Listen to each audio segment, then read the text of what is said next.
Yeah. So I'm just. Satara, Yes, sir.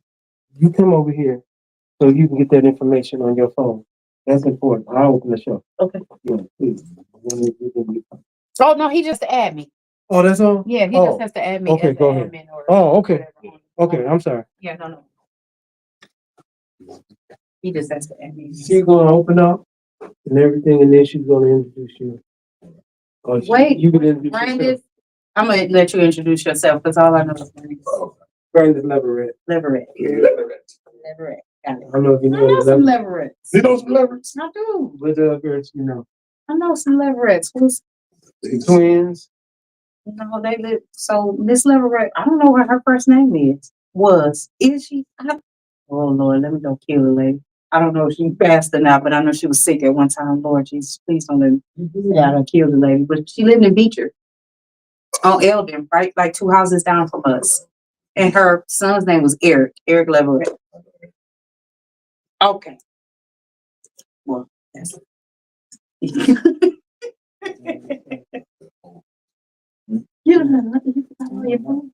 You guys are on. Let's go. Are we? Yeah. I didn't see it. Okay.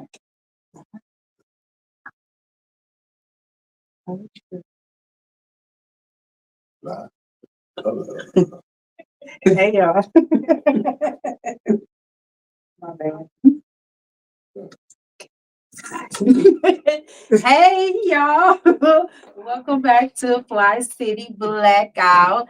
I am your host, Satara. And so today I have a guest. I have Mr. Brandis Leverett. Hello. Yeah, Brandis Leverett. I'm a native of Flint, Michigan.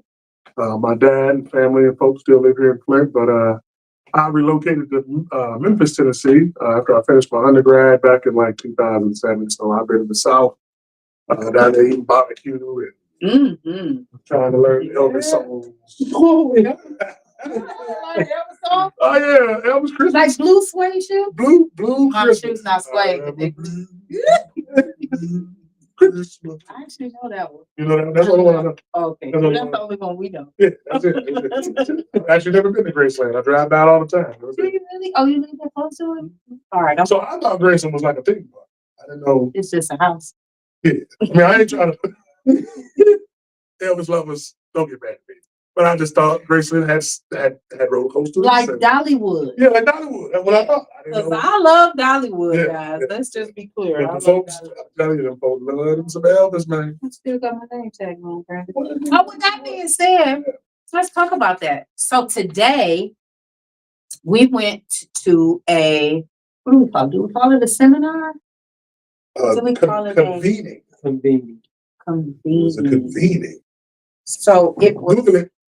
Yeah. So we were like brandishing two cultures together, right?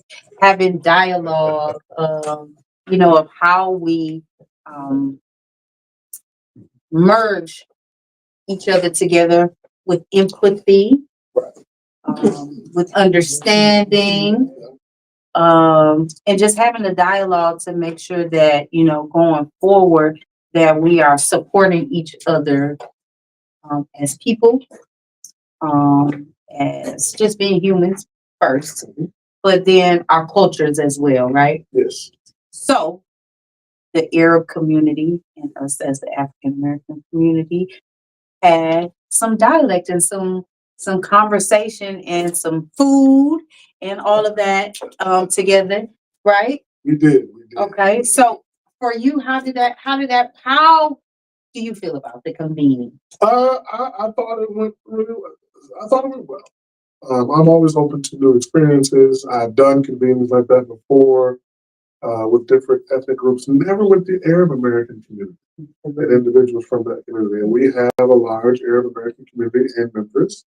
Most people probably know, is probably one of the blackest cities in America, but also very, very diverse in a lot of ways.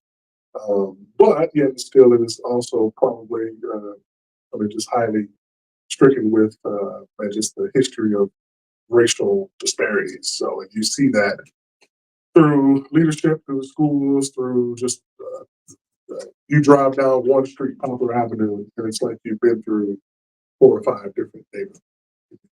Wow. You got $1 million houses on one side of the street, and you got, abject poverty on the other side. It can be that drastic. So in Memphis, being that it is largely populated by Black people, but you have a diverse culture with the Arabic community. Do you see and how long have you lived there? I've been there since going on 17, 18 years. Okay, so Yeah, I've been a while. have you seen more togetherness with the Arabic community and the African American community? Absolutely. Yeah. Yeah. To the point to where, like in a lot of cities in America, you'll have pockets or communities of people that have kind of migrate and live amongst one another. Mm-hmm. We definitely have that in Memphis. Okay. You have literally parts of town.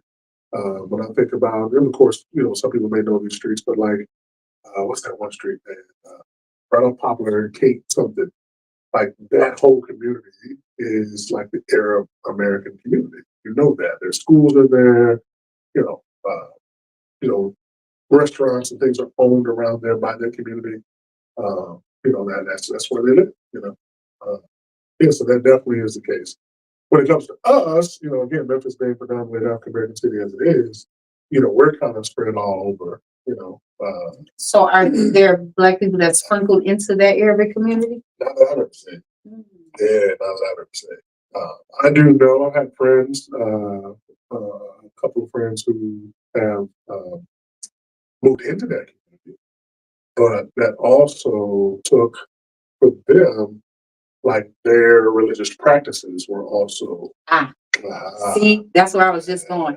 I was just getting ready to ask, is it because they have the commonality of being Muslim? Right. Yeah.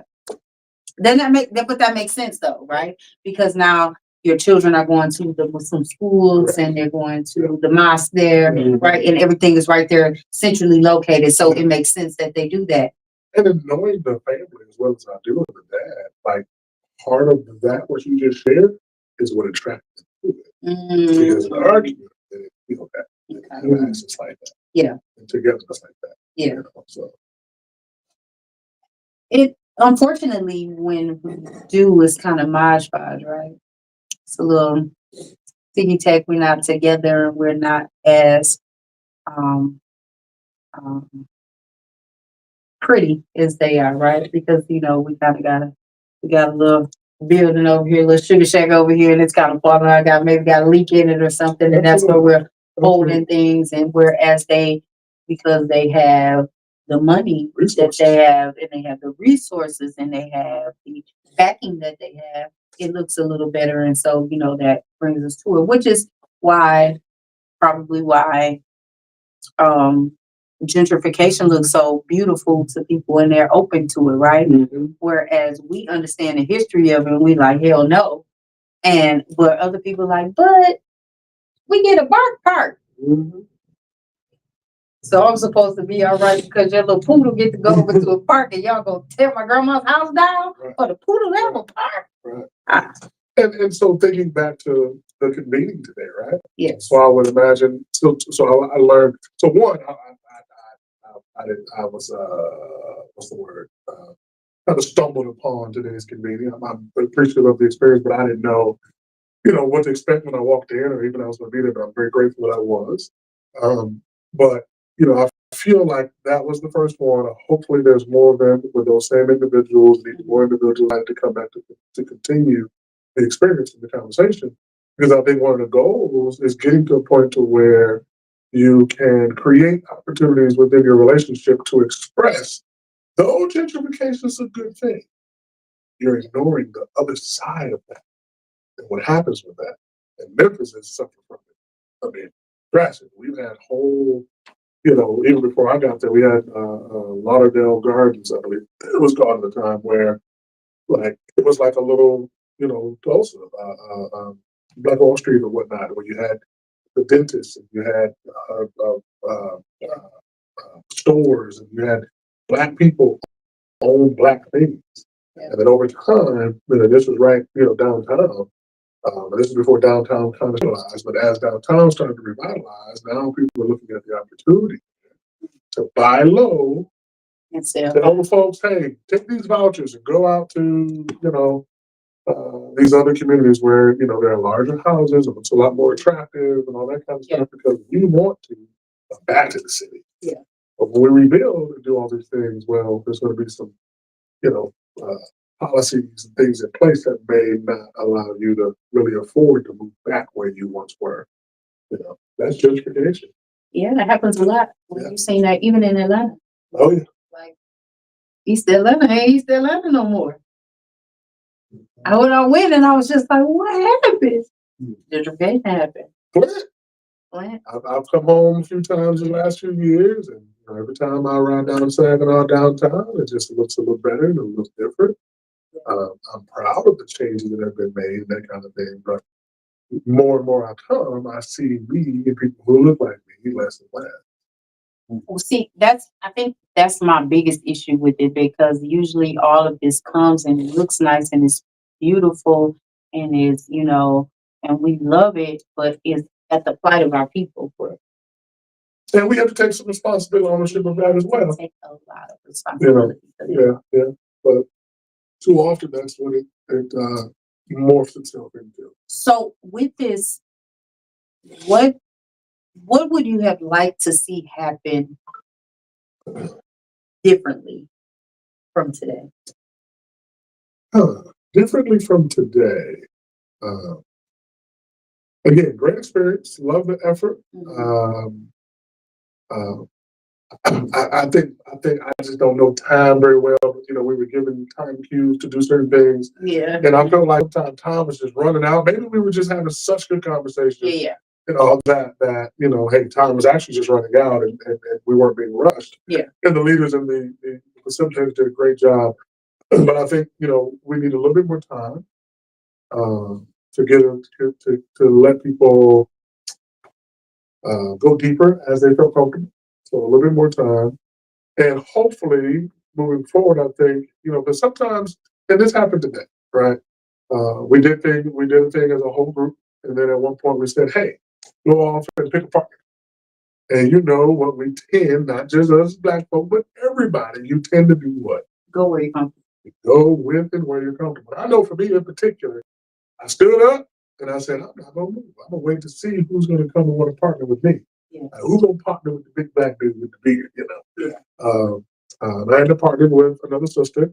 I wasn't disappointed in that or whatnot because, again, I wasn't there to judge on that moment, but I would hope as this conversation in the community continues that more and more people will be encouraged and there'll be some strategy around making sure that folks from different sides of the proverbial aisle can partner and connect with one another.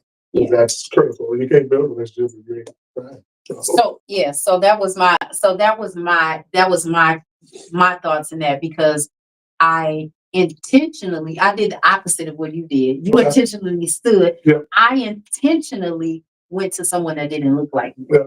Right? Yeah. But she had already partnered up with someone that looked like her. Yeah.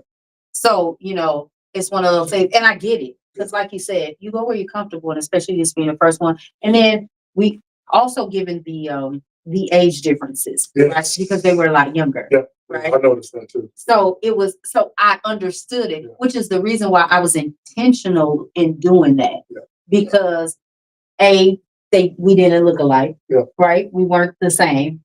And there was an age difference. Yeah. So I intentionally did that so that we could see our commonalities, but also see our differences and even our outlooks on how we saw everything. Yeah. I applaud them for even coming, especially young folk. Like young folk today, a lot of young folk, they wouldn't have participated in that or got value out of that. Yeah. I think we also noticed that, there were a lot of folk there were a ton of folk who spoke. Yes. But even with some of the folk who spoke, it was the same voices for much of the time. Yeah. And I would hope to imagine that some individuals are really just processing the moment more and will feel encouraged, one, to return, and two, to become more vocal moving forward. Because, like I said, when it comes to a lot of young folks, man, I feel like in one space, especially in the social media space, their voices are very welcome, very valued. In that environment, they probably felt just a little more uncomfortable than what they desired. So I ended up pairing with a young Palestinian lady named Natalia. She's so sweet. And we actually had really great conversation. And I actually made sure to tell her that I was very proud of her for being there. That's awesome. And I was very proud of her for even having the open mindedness to even want to sit in this space and bridge a gap. Yeah. So I told her, and she was just like, thank you so much. She was like, but I think that's another thing that we need to make sure that we are doing for our young people, that we are telling them that we're proud of them for even stepping into some of those spaces. Because as much as we want them to do it and we invite them and we say, yeah, come on out, whatever. And when they get there, it's kind of one of those things. It's a us show and we kind of talking at them and not talking to them. I've been one there before. And then, but we don't tell them that we're proud of them and we're happy that they came. Yeah.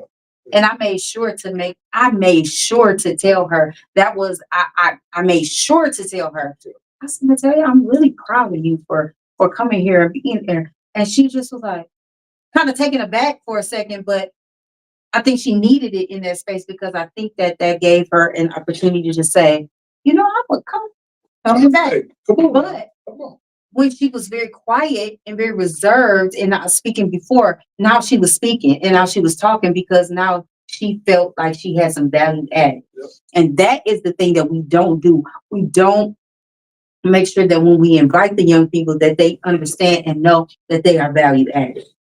Yep. And so we have to do that. And I think that we need to reach across the aisle to the younger people more.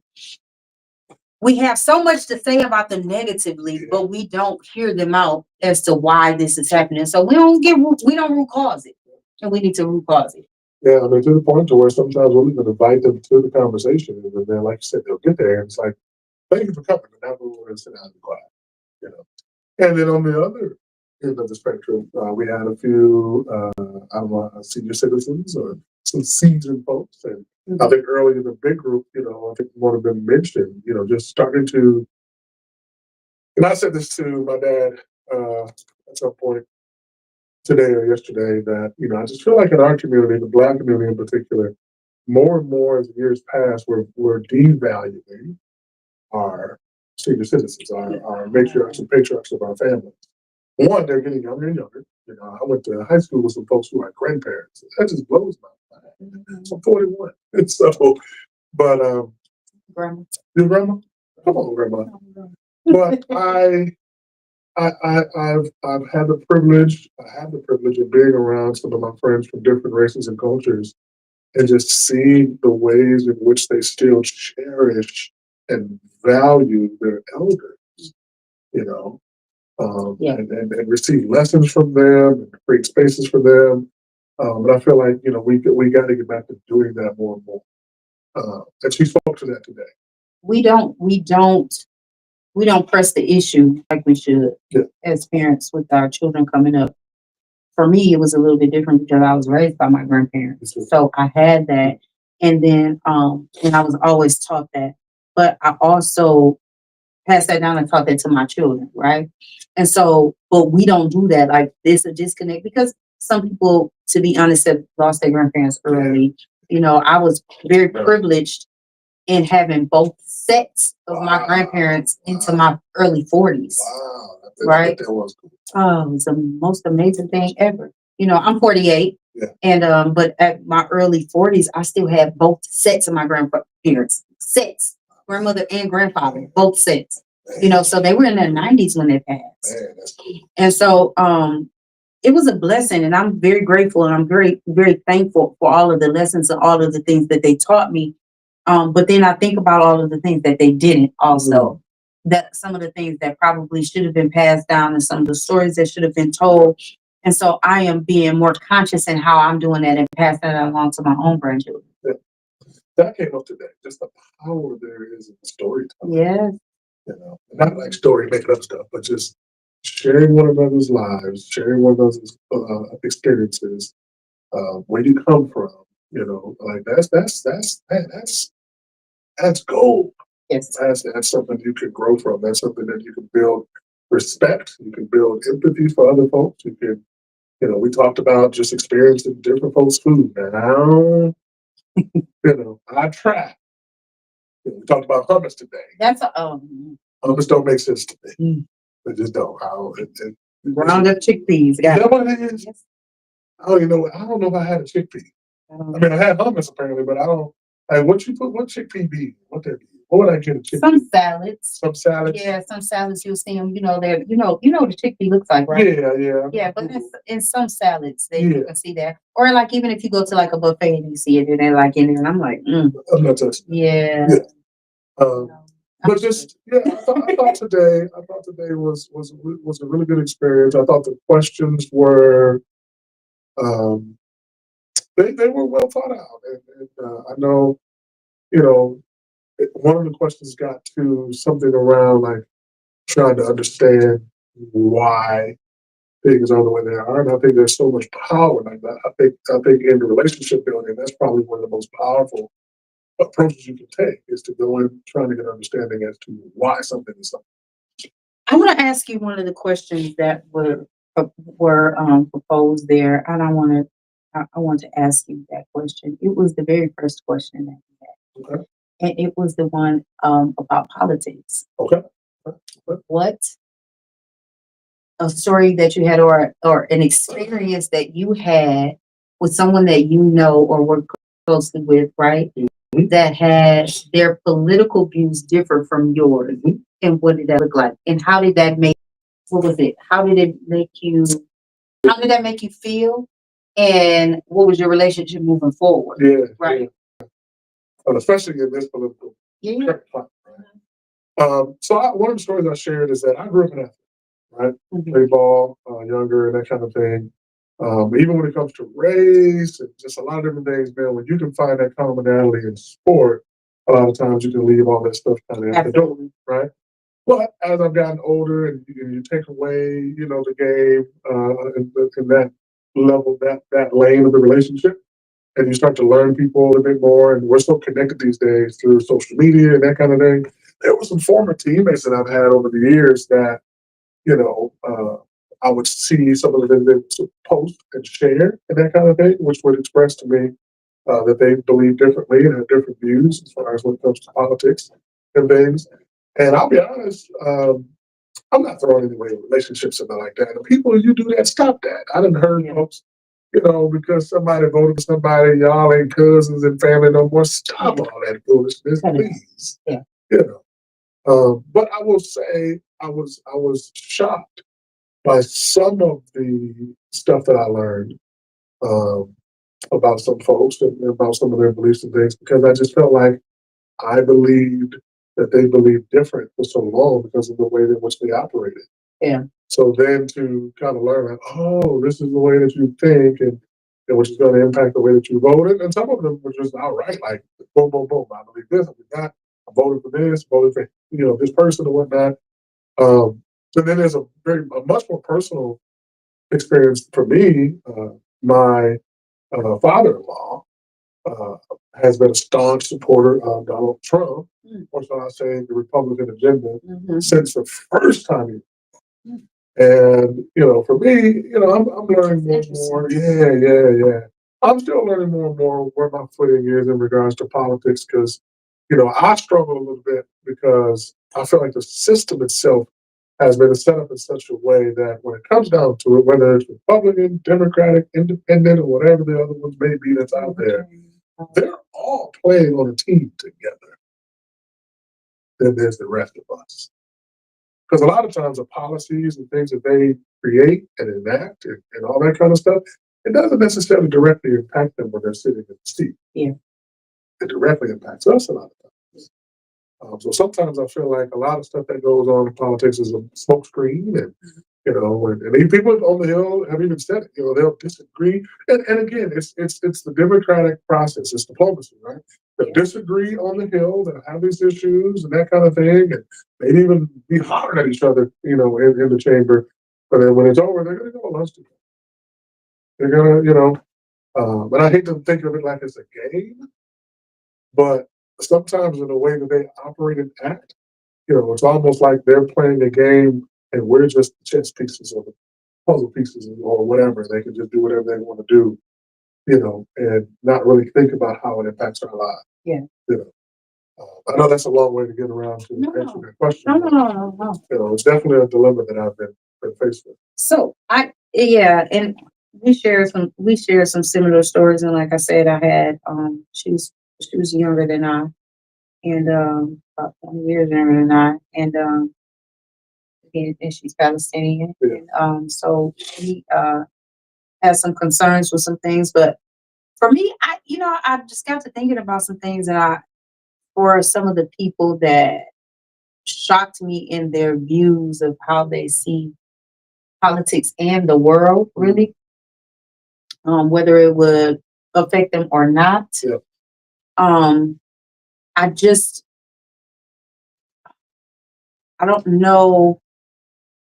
It's toxic in my head. It's chaotic in my head, right? And so when I think about it, it's very chaotic. Yeah. And then when you think about it, like if you out with it, it's like we're building toxic relationships that way. But it's very chaotic in my head because I don't understand.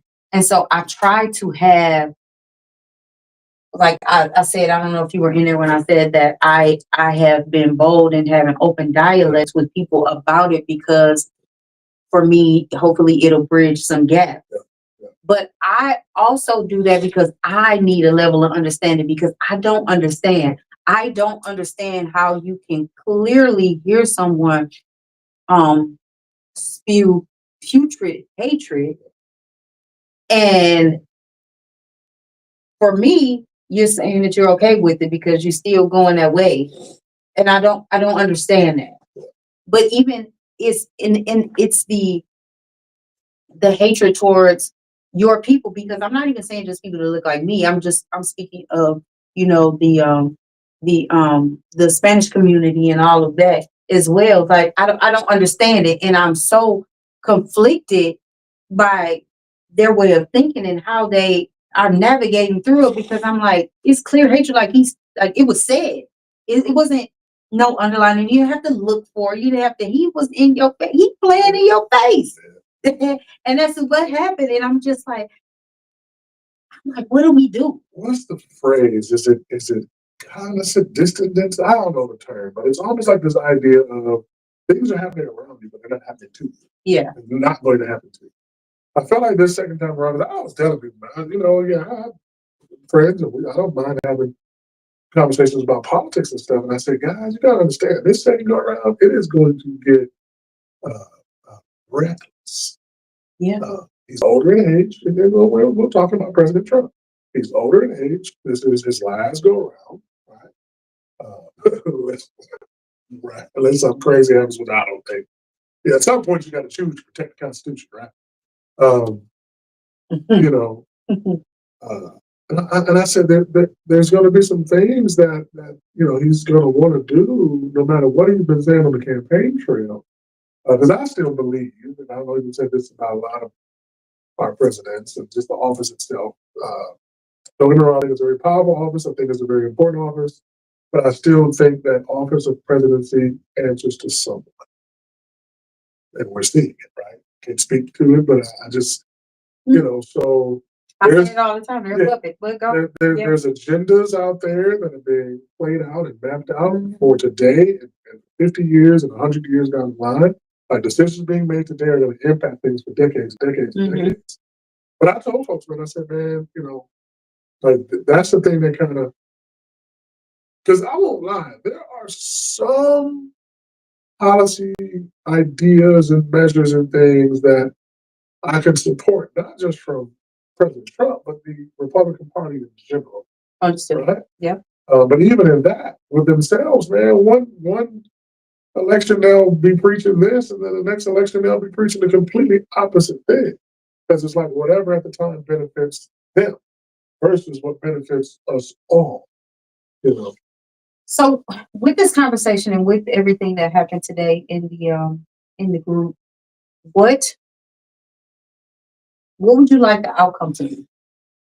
What do you see happening for the future? What would you like the outcome to be? There was a question that addressed that, right? Mhm. I can't remember what the question was, but here's what I shared amongst my group. You know, harmony for me is more enjoying. Those are all great, but when it comes to just living day to day in this country and around the world, we're all striving to live our best lives, right? And I think what matters in that is uh, just equitable uh, access to fill in the blank. Fill in the blank with education. Fill in the blank with healthcare. Fill in the blank like this notion. It's like the world. Everybody loves Marvel movies, right? And you have this character Thanos. Thanos' big issue, from my understanding and watching those movies, is there's just too many people on the planet. Too many people in the universe. There's no way we can continue to support one another in this universe with the resources we have. There's too many of us. I feel like that's a narrative that we're being pushed out, that's being pushed out to us here in society, real life. Like there's just far too many resources. And that's why certain groups of people have been taught from the foundation of the world to hoard some of these resources, as if there's not enough for everyone to thrive. Like I think right now, I can't remember what the number is, but I think right now we have the most billionaires, living billionaires in any one time we've ever had. Like that's just not okay. What are you doing with all this money stored up? Well, not even the money. It's the knowledge and the education. Yeah. Because once you have it already, if you're giving it out, how does that hurt you? It Yeah. doesn't take anything away from you. Yeah. Yeah. And so that's the problem. But that's the problem we have everywhere. And we also have the problem of not passing the baton, Yeah. so nobody else gets it. And so that happens in our own community, which is the reason why I think that our faith leaders have dropped significantly in the way that they move throughout the country and with civil rights and everything else, because they were very strong in the fight, right? Yeah. And they were doing that, but what happened was they didn't pass the baton down, because they were at the pinnacle. Yeah. They were at the top of everything, right? And so then they didn't groom anybody else to take over. Yeah. They didn't do that. So now who do we have as a leader? I don't know if I said this earlier, but one of the questions that I left the experience today wanting to ask, because I'm a young man and I've always been growing up. And once I started plugging into politics and race and reconciliation and those kind of things, people have made comments and said things like, excuse me, I gotta make sure on the side of the room, okay, forgive me. Understood. Um, they said people would say things like, the issue with the black community is the black community doesn't have leadership. It just doesn't have leadership. And I was taught coming up as a young man, Martin Luther King was your leader. And when Martin Luther King was gone, your whole community of people just didn't know where to go. You just like little chickens just running around, not knowing where to go. The question I always would pose is, well, who's the leader of the white community today? I wanted to ask one of the gentlemen, who's the leader of your community? Who would you say is the leader of your community? That as a community you get your marching orders from. And honestly, I don't. Again, the question's out there, so write in the comments if you have an answer to that question. Yeah. But I don't think there is. Yeah. I don't think there is one. I don't think there has to be one. I think leadership, one, has to become a part of you as yourself, leading yourself and having some. I wrote this down today and shared it in the group. Okay, it escapes me, but like righteous, um, personal responsibility. We want to blame stuff on systems, the system of government, the system this, and system that. At the end of the day, any kind of system, whether it's in education, whatever it may be, it's all built off individuals coming together to develop those systems. What we've lost our way is the individuals who don't have that personal, that righteous, knowing right from wrong, personal responsibility. How do we get that back? Man, I don't know if we can get it back. I don't know if we can get it back. I see it too often on a smaller scale to the larger scale. Like even in Memphis, we have great men and women who fight for positions of influence and power, and they communicate a thing as they're fighting and campaigning to get into those roles. And then they get into those roles, and they get access to power, they get access to resources, they get access to money. And all of a sudden they start changing their tune a little bit, you know? Because now you can go out and get the nice car, you can move out to the nice neighborhood. And I've always been, well, I used to be an educator, I was a teacher. And when I moved to Memphis, very quickly I learned you have your really good schools and you have your down and dump schools. And I'm sitting there thinking, okay, what are you doing at the really good schools that you can't do at the bad schools to make them better schools and at some point also really good schools? So is there always going to be the way of the have and have-nots? You know, it seems that until Jesus returns, maybe. I hope not. I hope not. But again, that's That's what a I'm saying. different conversation. They really, see. Part 2 tomorrow. That's a different conversation. That whole return thing, we have to talk about that on a whole other level. That's a different conversation for me. Yeah. However, No, I hope not. however, But you know, it takes sacrifice to do that. You know, I'm not a millionaire. I don't know what it would be like. Like I remember one time listening. I don't know how I got on this. It doesn't make sense how I got here. It was a quarterly call for Chick-fil-A restaurants, the Chick-fil-A company. And I'm listening to the quarterly call, and they got to talking about profits, and like the majority of the conversation was about profits. And I can't see anything, but I'm getting the visual. And the guy is talking, whoever it was talking about just strategies in which to increase profit. You know, and not only increase profit, but also increase the degree of the amount of profit they're making over time. And he talked about, you know, we either got to do a couple things. We either got to, you know, raise prices on our customers, or we got to rapidly open new stores. You know, and it just got me to thinking in that moment, like, is that like the goal of every company? And when you think about it, I mean, just it's almost like always this line just has to keep going this way. When does it ever get to a point to where when are you making enough? yeah. When are you making enough? You know, I mean, a chicken sandwich is Yeah. what, $6? Does it really cost $6? Eggs in Oregon is $12 for a dozen eggs. Now, I understand you got systems and supply chain issues and all that kind of stuff, but like this just can't be sustainable. Yeah. It just can't be. So what do we do? What do we do? I don't know what we do. So for me, it's the we start resourcing our own things. That's We true. start doing our own. So Absolutely. we start get our own chickens and raise and have our own eggs, right? We have gardens. Yeah.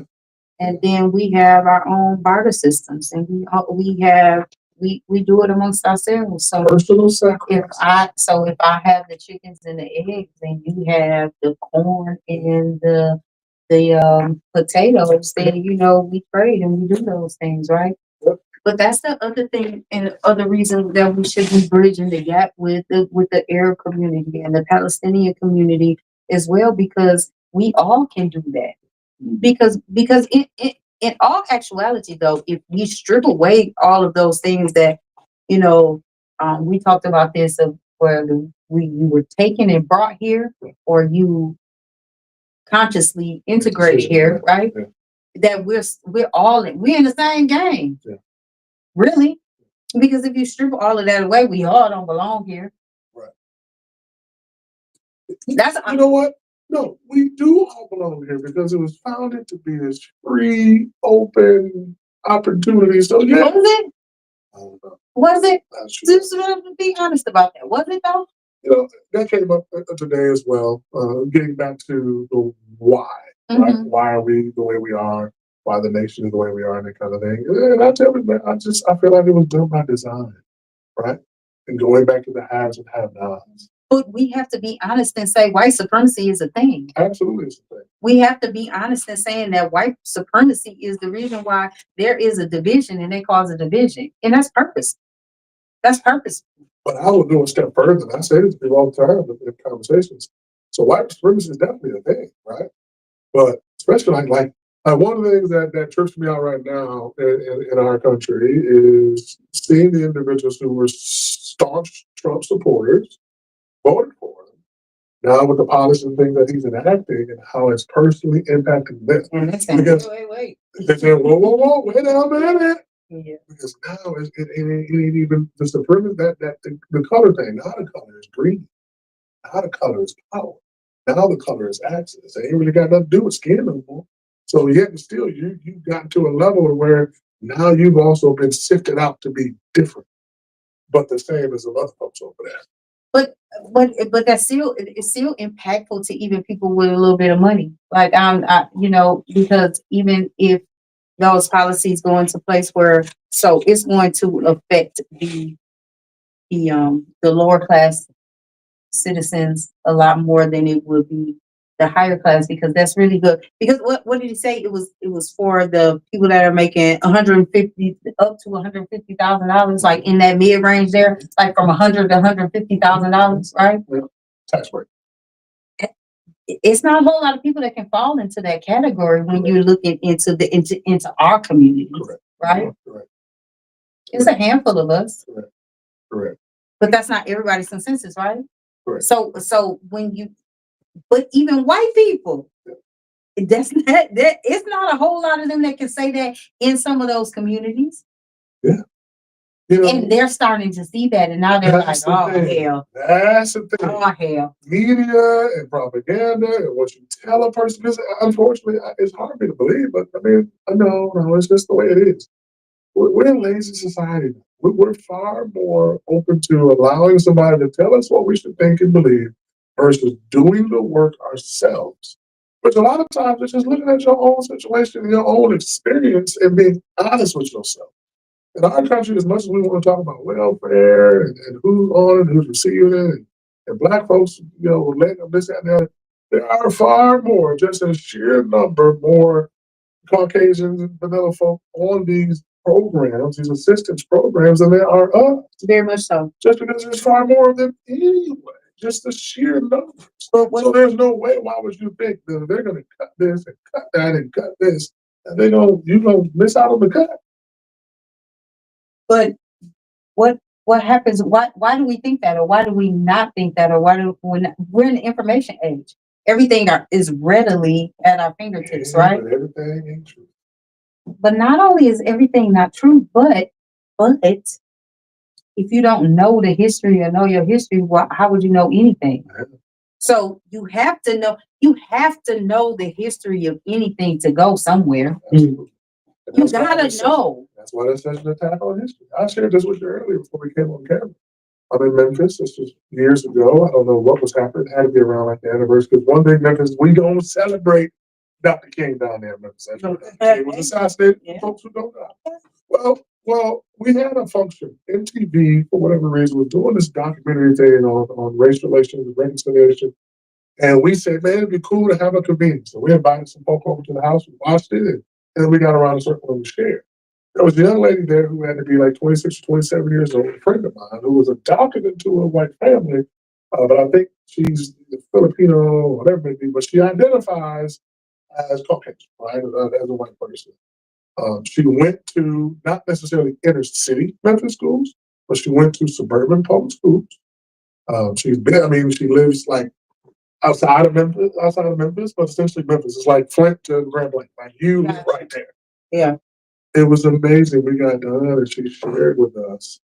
She had been here all her life. Had she not known that Dr. King was assassinated in Memphis.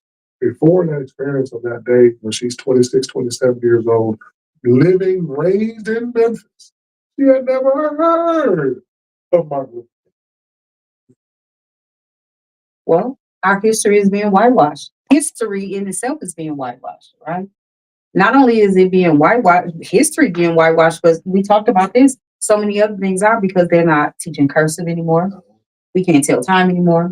Everybody gets a trophy. There are no losers. That's bull crap, which is the reason why everybody feels so privileged and that they should have everything, because there's no clear definition and you can and you can't. Yeah, I'm a believer, and I've been engaged with. I was an educator, and I've been working in the ministry space. And it blows my mind that young guys will leave seminary 21, 22, 24, 25 years old and think they should be pastoring 5,000 member churches. See, nobody thinks that they have to work for anything anymore. Nobody thinks that they have to work for anything anymore. I have a problem, With all of that though, and everything that is happening, what is your hope? You have a young one. I do. Got 3 babies, 14, 11, and 3. You have a young one. Yeah. So what is your hope for their future with all of this? Just thinking about the spaces that we're in, the conversations that we're having, the climate that we're in now, and even going forward. What is your hope for your little ones? So my children are grown now, so I don't have any little ones. I have grandchildren, but what is your hope for your little ones? And what are you teaching them? Oh man, that's tough. That's a tough question. I used to. I felt like the Obama years, racism as we've always known it in America, was morphing. The first term, I felt like people were willing to have the conversation. Okay. Willing to learn one another's stories. Willing to do what we essentially were trying to do today at academia. And then in a few short years, it turned. Man, I mean, it turned for the worse. I used to think that racism would just die out because a lot of my friends who were not Black that I had were growing up in a world where they saw me as an equal. See my children as equals and that kind of thing. And I can tell you that in this current climate, I feel the reverse of that. And I feel like we're sloping back down that path of what we used to be, what we used to know a lot faster than we do. And I don't want to make it all about race, because I do think after race, or before race, how people look at it, one of the bigger issues is resources and money and how we approach that. My biggest hope, man, for my children, man, is that they have the confidence and life lessons from me and their mom and family members and friends to really go through life, and though they're going to have issues and problems and struggles, that they feel supported, and that you mentioned this earlier, in particular with politics, right? Any great business, at some point, Warren Buffett's going to pass on, right? I don't imagine Berkshire Hathaway is just going to stop operating. That baton is going to get back. It's already been in place, right? How come our politics can't run that? How come we can listen to Donald Trump say that he's a great businessman and a great businessman run great businesses? That's what happens. The baton is passed.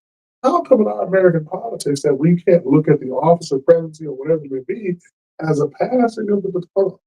I'm taking the country this way, in a positive way, and I want to pass you the baton versus what we see now.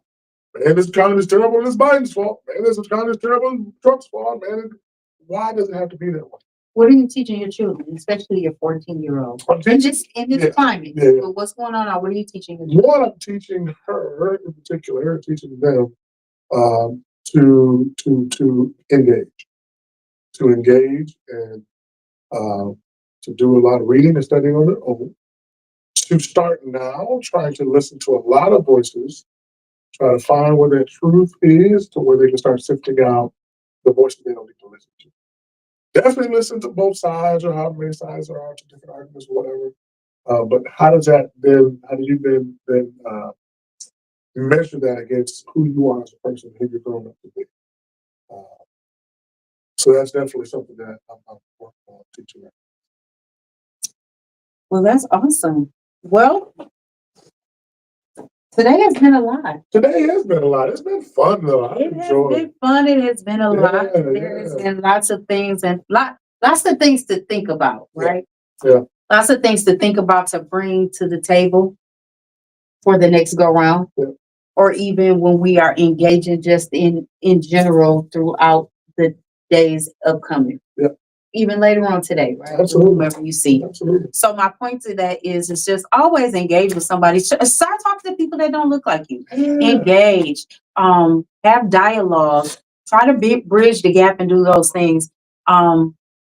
It's beneficial, especially right now in this climate, because oh my, I appreciate you. Man, thank you. I appreciate you. I appreciate the opportunity. You, Brandon. So thank you so much for Yes, joining me today, on short notice, even though your trip was not a planned trip. Appreciate you being here. And I always love coming home. hopefully, maybe next time I see you, I'll be down in Memphis. I'll Come give on. you a holler. Come on, let's get some of that barbecue down there, man. Or some catfish, because listen, I love catfish. Okay. So that was one of my favorite places to go. So, maybe that.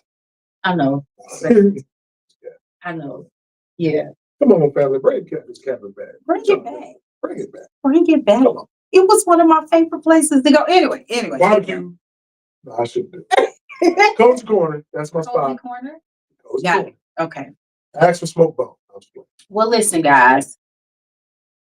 In this climate that we are in, it is important to make sure that we are being bold about who we are and where we are. It is important that we are speaking our truth and knowing our truth, no matter what it looks like to anybody else, because that's important for us. But we also have to start bridging the gap between some of these things. So again, start reaching out to people that don't look like you and talking to people that don't look like you. Understand their stories and let them understand yours. So maybe you have, because 9 times out of 10, you have more commonalities and more similarities than not. So, if we don't do that, then we won't know. And so, with that being said, and knowing that we as Black people don't have as many establishments like that, make sure that you are spending your dollars Black, go and support Black businesses. And if you don't, make them respect your Black dollar. Listen, that's just coming from me. I refuse to have my dollar not respected. And if you don't, I don't spend it there. So, you guys think about that. Anyway, make sure that you are taking care of yourself. Make sure that you are taking care of yourself physically and mentally, because we are all going through something. And especially in this climate, there's a lot of things that's going to be happening. So make sure you are always taking care of yourself. Drink plenty, but not Flint water, because it is still lean. Understand what I'm saying to you? But please drink plenty of water. Make sure you're getting at least 30 minutes of cardio in every day. At least that's the bare minimum, 30 minutes, right? Do some affirmations, have some alone time, have some quiet time and settle and get into yourself and understanding and just being and be present, right? Hug a tree, get out in nature. Now is the time, especially like the weather is getting better and you're able to get outside and take your shoes off and ground and do all of those things. Make sure that you are checking on each other and calling and making sure that everybody's quick. Hey, how you doing? I was thinking about you. Send a quick text or whatever. But it's really good to hear someone's voice and let them hear the inflection in yours as well. So make sure you're calling people and saying, hey, I was thinking about you. I just wanted to call and tell you that I love you, or I care, or anything, or just, hey, have a great day today. So make sure we're doing all of that. And most importantly, like, share, and subscribe to Fli-City Blackout. Because we're going to be here and we'll have a lot more open dialogue and a lot more hard conversations, because they need to be had, right? It can't be all about entertainment all of the time. So with that being said, we're going to make sure that we dive deep and we do all of these things to make sure that you are getting what you need to feed your mind. And with that, all of that, you all have a wonderful, great day. We love you. Wakanda out. Oh, good job. Good job. Good job. How'd you feel? Awesome. Good. You are as well. Thank you so much. How'd you feel? Me? Yeah, how'd you both feel? I did a good job. Oh no, I was great with that. Yeah. See, the conversation. Dewan said for you to accept everything he did for you. Okay. Yeah, this is great.